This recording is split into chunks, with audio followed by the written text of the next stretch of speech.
tonight with me, Ankur Mishra and Sumita Karir. And Sumita, we are discussing an important story regarding China projecting itself as Vishwaguru. Absolutely, Ankur. Lots happening in the geopolitical spectrum. In fact, in Beijing today, China staged a massive military parade marking the 80th anniversary of Japan's surrender in World War II with a powerful display of military might and diplomatic clout.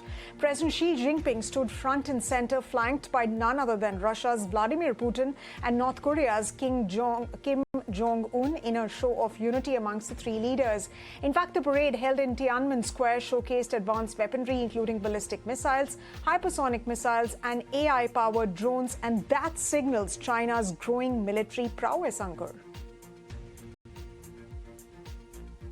Both at odds with the West underscores China's push to position itself as counterweight to US influence. She declared that the world faces a choice between peace and war, emphasizing China's unstoppable rise. Kim's attendance marked the first time North Korean's leader has joined such an event in China since 1959, while Putin's participation highlighted deepening ties among the trio. Absolutely. And back in Washington, what did the world witness? Well, President Donald Trump took to Truth Social with a pointed reaction. He wrote, and I quote, "Please give my warmest regards to Vladimir Putin and Kim Jong-un as you conspire against the United States of America," unquote. In fact, the Kremlin dismissed Trump's claims with a senior aide calling them ironic and denying any conspiracy, Ankur. And the parade, attended by 26 world leaders but shunned by most Western nations, highlighted China's strategic alliances and its challenge to US-led global order.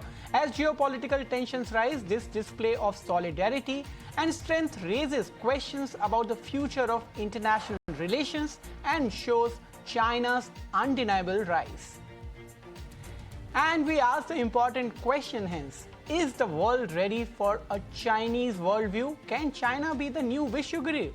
To discuss this, we have with us Anand Ahuja, attorney as the law, and Jayant Das Gupta, former ambassador and representative of India at WTO.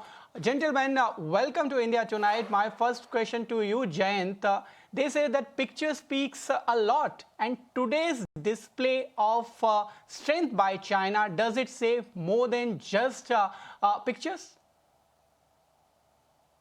Yes, it does. I think there are several aspects to this parade and the projection of power. The first thing is that Putin and Kim Jong-un were flanking President Xi Jinping. The second aspect is, as you mentioned yourself, there are 26 nations which have whose leaders have participated, but amongst them, the Iranian president Masoud Pezeshkian, the Belarusian president Lukashenko, the Indonesian president, and the Myanmarese head of the government, they were all there.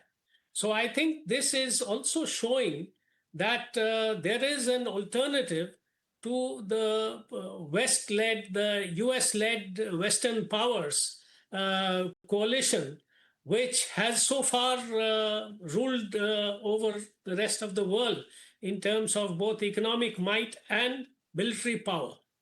The second aspect of this is the projection of military power, the arms, the ballistic missiles, the underwater drone technology, and the works. So China has set a date of 2035 for modernizing its military, and by 2047, it wants to be the strongest military in the world.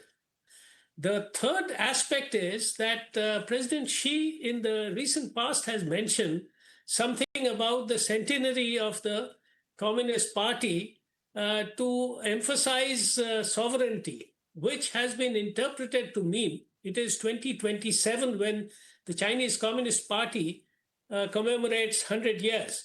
So it is been taken to mean that President Xi Jinping wants to take over Taiwan and assimilate it into China. So that is the third thing. The fourth aspect is that uh, uh, President Kim Jong-un, he was not seen in any parade with President Xi Jinping. He was, in fact, getting closer to Russia. Right. And he has sent 12,000 troops to fight in the Ukraine war, apparently. And he has sent lakhs of artillery shells, according to South Korea. So he's extended Right. the influence Right. of the North Korean military into the European front. Now, that is again a show of strength Right. of China and the unity Absolutely, of Ambassador. these three countries. Yes. Right.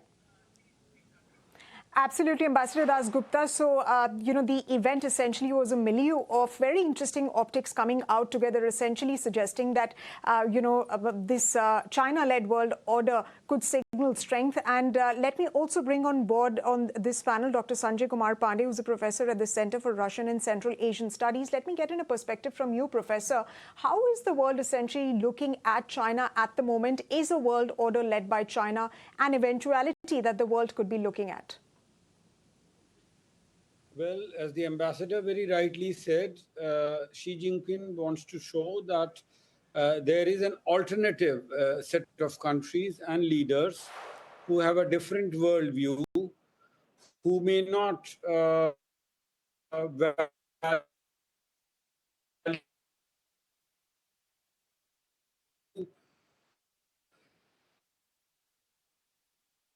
All right, Mr.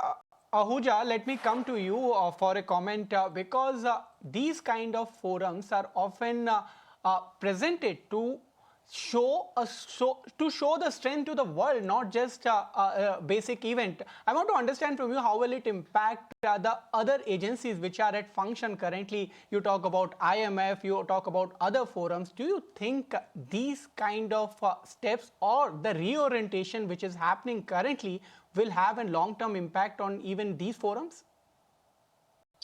So first of all, I don't think that it's going to have that great impact as far as those financial institutions are concerned. You mentioned about IMF or World Bank, but as Mr. Das Gupta articulated, I agree with him on the matter that it's basically China is exhibiting its political clout in the world. But more than United States getting worried about that, I personally believe that it's a matter of concern for India.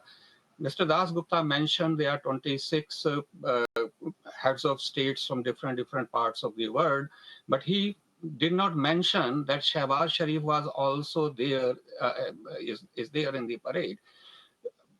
Particularly when we analyze everything in the context of SCO meeting that happened recently, and we were celebrating in India that Modi was given an extraordinary kind of reception, and we were gaga all over of that particular matter, we are forgetting that Prime Minister Modi may have got a decent reception as compared to Shehbaz Sharif. First of all, we do not know because Pakistani media is showing that Shehbaz Sharif was given excellent reception. But even if I believe what Indian media is saying that Shehbaz Sharif was ignored in SO meeting and Prime Minister Modi was given a reception, the fact of the matter is today Shehbaz Sharif is there in that military parade and Prime Minister Modi is not there. So more than for the United States to be worried about China's rise, it's a matter of concern for India, especially when India is extending its olive branch to China nowadays. India is going against USA and becoming friend of China. I personally believe, pardon my words, it's a suicidal step for India. Okay.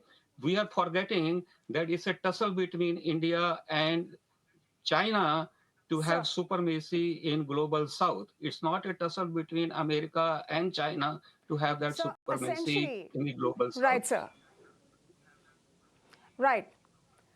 Essentially, sir, what India is looking at is maintaining its strategic autonomy, especially when Donald Trump is slapping tariffs left, right, and center. Of course, people from his administration, executives from his administration, have been attacking India on unfair grounds. While on the one hand, they continue to attack India on its energy trade with Russia, they don't say anything to China, which is only elevated and increase its energy trade with Russia. The recent deal, in fact, that got signed just yesterday. It's related to the new gas pipeline deal. Let me come to you, Professor Pandey. I'll come to you in just a bit, but let's get in a word also from Professor Pandey, given the fact that we lost his line. Professor, what do you have to say on the comments that have been made by Sir?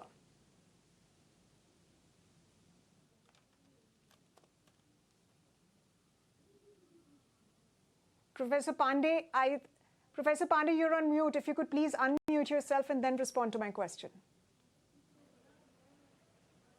I would say this is an attempt by non-Western countries, those who do not fit into the liberal democracy model of West, to show that they have their own worldview, they have their own models, which they would follow. And the West is not in a position, the West and US are no one to tell others what type of model they should follow or what type of policies they should follow. This is clearly a show of strength. As the ambassador very rightly said, there are leaders who are categorized by the Western and US commentators as dictators or authoritarian leaders, whether it is China, Russia, or North Korea, or Iran, or many other countries. So this coming together of these leaders is definitely an attempt by them, and more importantly by the Chinese leader Xi Jinping, to show to the US and the West that China has arrived on the world stage. It has many supporters and backers, and they are not going to take diktats from the West, whether it is on tariffs, on human rights, or on democracy. So this meeting should also be seen in that sense, in that regard. Right. Mr. Anand Ahuja, I want to come to you for a comment. Now, President Donald Trump has accused Xi, Putin, as well as Kim of conspiring against US. First part of the question is legal standpoint. This is just a rhetoric, or does this have anything to do with the international law, diplomacy impact? And more than that, yesterday you saw Donald Trump making an assertion after there was an image of Indian Prime Minister Narendra Modi with Putin, and now he's commenting after show of strength by China. Is he just reacting to events? Is he just creating a rhetoric? No, taking into consideration Donald Trump's nature, I would say it's just a reaction. So he normally he's very impulsive, and normally he reacts immediately. But fact of the matter is, if Prime Minister Modi got a car ride with Putin, Putin also got a car ride with Donald Trump when he was here in Alaska. So I will not give that much weightage to just getting a car ride with a particular head of the state. My concern here is the tussle is between China and USA, or tussle is between China's having and other countries acknowledging China's hegemony in the global south. That's the main concern here. These kind of parades, I don't think that this is something very extraordinary. It's very normal to celebrate a particular anniversary. India has its military parade on January 26th. China is having its military parade on a particular day. Donald Trump also was planning to have similar kind of military parade. So having a military parade, I personally believe, is nothing that kind of message it conveys as we are projecting here. The question here is, yes, China is trying to establish its political clout in that particular region. The fact of the matter is, Xi Jinping is trying to convey a message that he still is a supreme leader in China. He has full control on his military. But at the same time, we have to look into the other geopolitical factors also. President Trump is trying to get Russia back into G8. President Trump is trying to get a very reasonable, fair deal with China. President Trump is the only United States president who actually went to North Korea in his first term. So the question is, tomorrow, if President Trump is successful in establishing a cordial relationship or friendly relationship with Russia, China, and North Korea, I don't think that it's going to be considered in today's period as a conspiracy against United States. This is just in politics. People, they are friends today, they are enemies tomorrow. They are enemies today, they are friends tomorrow. Right. Mr. Ahuja, let me interject you here on that point that you said about, having a reasonable dialogue. But do you have reasonable dialogue when you attack other economies for being a dead economy? When one of your executives says that Brahmins are essentially profiteering because India is doing energy trade with Russia. Is that how you negotiate? Yes. Yeah. Can I respond to that? Now again, how media misinterprets the Yes, sir, please statement. respond. How do you negotiate by taking jibes at other countries? Please let me complete. Because Navarro's full statement is, Modi is a great leader. I do not know why he is in bed with. That's his opening sentence. Then he's saying that Brahmins are making profit in India. So but how can Donald Trump say that this is Modi's war? This is not Modi's war. Yes, please. I am, as an attorney in a contract, I look into what a particular word is conveying the meaning. We look into the whole sentence. The whole sentence is he's appreciating India, he's appreciating Prime Minister Modi, and then he's saying Brahmins are making profit. Brahman means he's saying that elite class is making profit, common man is not getting any benefit. And fact of the matter is, the petrol prices in India, they were what before but who is Navarro, India sir? was purchasing Sir, oil from Russia. Who is Navarro to interfere? Who is Peter Navarro to interfere and tell India about who's profiting and who's not? Why is Donald Trump not ready to confront China, especially when just yesterday they have signed a new gas deal with Russia? And of course, it is the largest trading partner as far as energy trade with Russia is concerned. It is not India. No, you can question that, but you cannot say Peter Navarro when made a statement using the word Brahmin. Now you are focusing only on the word Brahmin. You are ignoring whole sentence. As an attorney, I look into the whole sentence. I don't pick up one particular word and start attacking the other point party. Well taken, but I think we are discussing here whether or not Trump, the statement whatever statements he is making, what is the context? He's just making rhetoric, and you also admitted it is just a rhetoric. If you have to make a trade deal with the nation, two sides sit together and make a deal. But what is happening here? The nation which is buying from Russia themselves, not answering the question when actually asked in press conference, is dictating another country that you should not do it. They should solve the problem. So there is a difference. There is a difference. When USA purchases cheap oil from Russia, we common man in the country, we are getting benefit. Petrol prices are lowest in the last 5 years today. If you check the United States gas prices, whereas in India, petrol prices are more expensive today than these prices were before India started purchasing oil from Russia. So that's the difference. If America is doing something, America is doing for the benefit of common man. India is not doing for the benefit of common man. That's the question we are raising here. When we talk of dead economy means in India, people either are very rich or people they are very poor. From the per capita income point of view, India still is. Hold on. We may claim that we are the fourth largest economy in the world. But what is the per capita income in India? Isn't that dead economy? The per capita income in India reflects that India's economy is dead economy.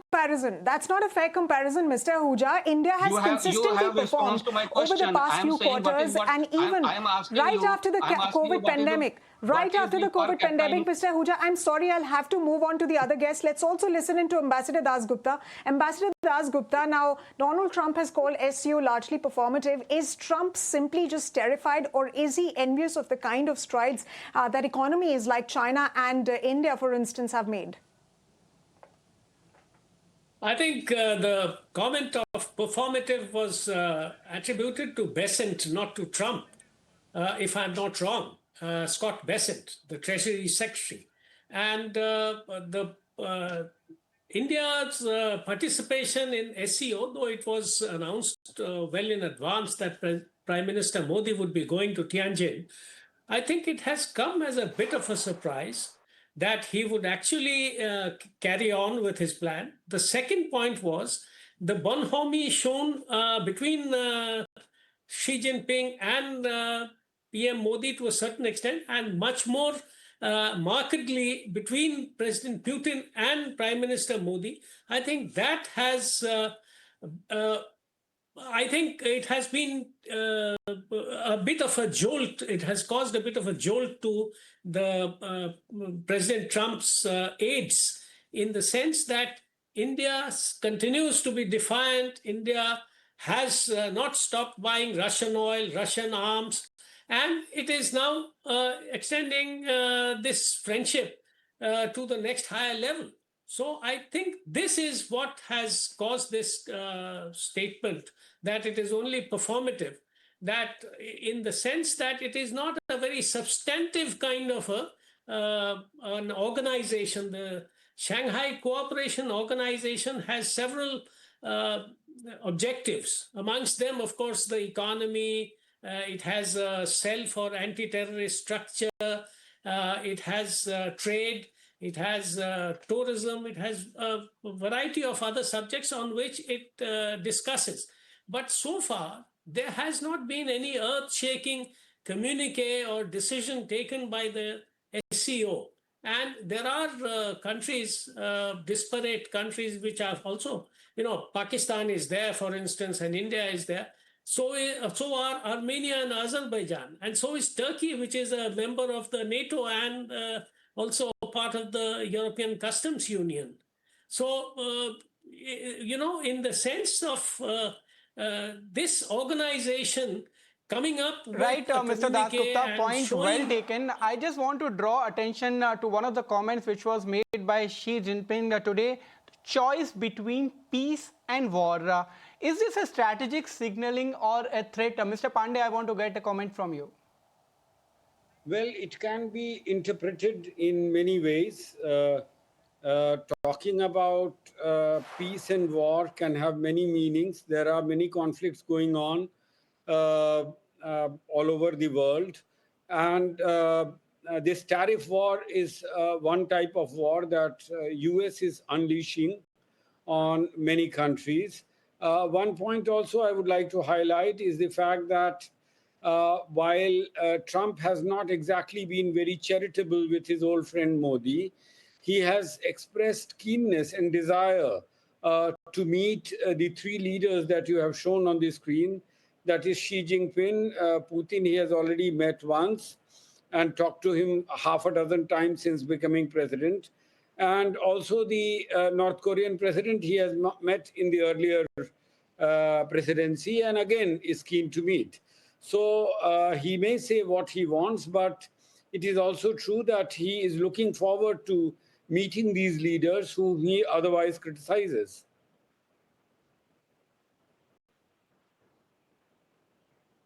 That's right, sir. In fact, let me also get in a question from you, Professor Pandey. When we essentially talk of a world order that could be dominated by China, but looking at, the BRICS gathering or the SCO gathering, there have been murmurs about a possible de-dollarization, about the BRICS gathering looking at a common currency just for BRICS. Do you think that's going to be feasible? And will it be acceptable to all the member countries? And that also includes India, for instance.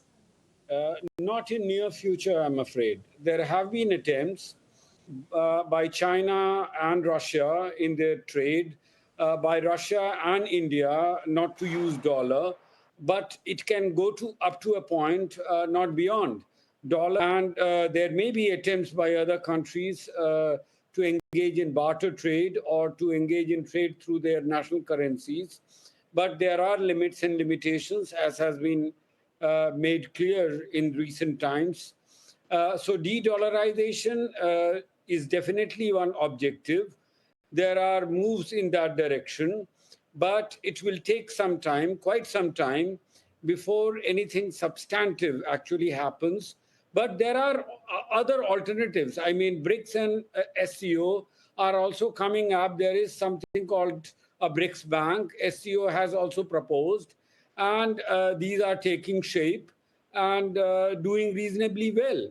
So there is an attempt to create alternative institutions, financial institutions and banks, and such attempts will continue, and in longer term, they will bear fruit. Ahuja, I want to come to you. The whole Western media is questioning Donald Trump regarding the pictures which came, of course, once again, I'll remind you about the Indian Prime Minister as well as Putin and the show of strength by Xi Jinping today. The question is he paving the way for these kind of alliances being formed, the kind of policies, the kind of pressures he has been putting in? Even India never thought of exporting to other countries, and it is an idea which is given by him. First of all, optics are very beautiful, but reality is vital. So the question is whether India and China can be friends or not. Even if they are friends, question is whether China will dump Pakistan for India, because all these terrorist activities are being financed in Pakistan against India are being financed by China. If today China stops financing these terrorist activities in Pakistan, India and Pakistan can be buddies. They can be friends. It's only because of China, India and Pakistan, they cannot have cordial relationship. So question number one, can China will dump Pakistan in favor of India? Number two, we have a border dispute with China. Are we willing to sacrifice our territory to China to have a friendship with China? Number three, when we are having any trade deal with China, is China going to import goods from India or is going to export goods to India? Today we have a trade of $18 billion with China. With USA, we have a trade of $89 billion. China is going eventually to flood Indian markets, with its own goods. Is India prepared to accept that? I personally believe China and Pakistan, they have laid a trap for India, and India is gradually slipping into that. China and India. Mr. Ahuja. Sorry, China and Mr. Pakistan. Ahuja, let me just interject you here. Let me just interject you here. When you talk about the fact that Chinese goods are going to flood India, well, the government is very well monitoring that, and it will impose anti-dumping duty in case it sees a rise in imports from certain geographies. And of course, you do know about the Press Note 3 regulations. The Indian government is looking at all of them individually before it actually allows. Before it allows Chinese companies to form JVs in the country, so the Indian government is protecting its own domestic interests as well. Let me get in. You are totally wrong. You are totally wrong. Anti-dumping, I practice in anti-dumping law area. Anti-dumping means when you are selling something less than fair market value. If your cost of making goods in China is less than cost of making goods in India, sir, but the government is looking at, the government is monitoring imports that are coming from certain geographies, and there is a crackdown on that. The government is watchful of domestic interests as well. On that note, let me move to you, Mr. Dasgupta. Ambassador Dasgupta, when we talk of a China-led alternative and whether it's feasible or not, is this, do you see, the recent goings-on that have been happening, the pictures that have come out of China, do you see this as just as a strategic realignment of partners in face of Donald Trump's tariffs? And do you think that this grouping perhaps will dismantle once the tariff issue is resolved? The first point I wanted to mention in this context is we don't accept that China will be the leader of this grouping or any grouping which would be formed in which India is a part, because India follows the path of multi-alignment, which used to be in the old days called non-alignment. So India will not be a part of any group which is opposed to another group or is antithetical to another group. So that is the first point. India wants to keep its options open, have a friendly relationship, relationship built on trust with all concerned around the world. So that is the first point. The second point is that it is not that Trump's tariffs have only led to this, because of course that is the precipitating factor in a sense, but SCO has been in existence since 2001, and it actually, if you trace it back, it started with the group of 5 countries in 1996. So India and Pakistan joined only in 2017. And of course, Belarus and Iran joined later, and then the 14 other dialogue partners have joined. So it is, of course, the against this Trump tariffs that this show of solidarity has been showcased and is coming to the fore. But I think this concept of a unipolar world, the sooner the US accepts it and learns to live with a multipolar world in which countries, even smaller economies like India and others, even smaller economies than India, will have a say in matters governing global governance. That is what I think this whole Shanghai Cooperation Organization communique is all about, because it has criticized the attack on Iran, it has criticized the humanitarian crisis in Gaza, it has criticized the Pahalgam attacks, the terrorist attacks in Pahalgam.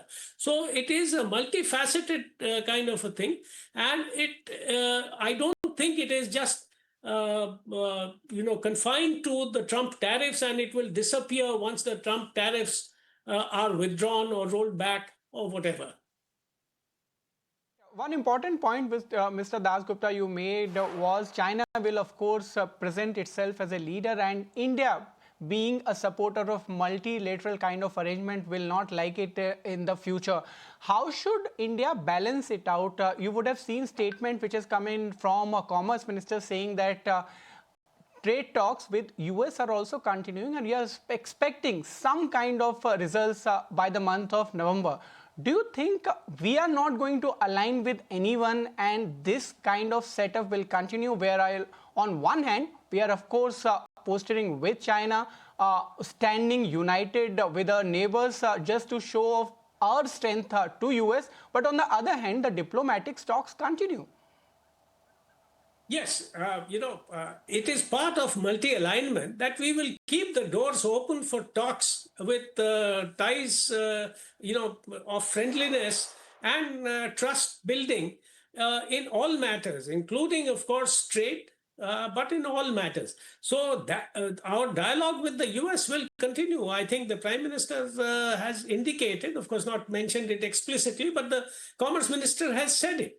So once the US, also takes a step forward and comes to meet us midway, there could be an agreement.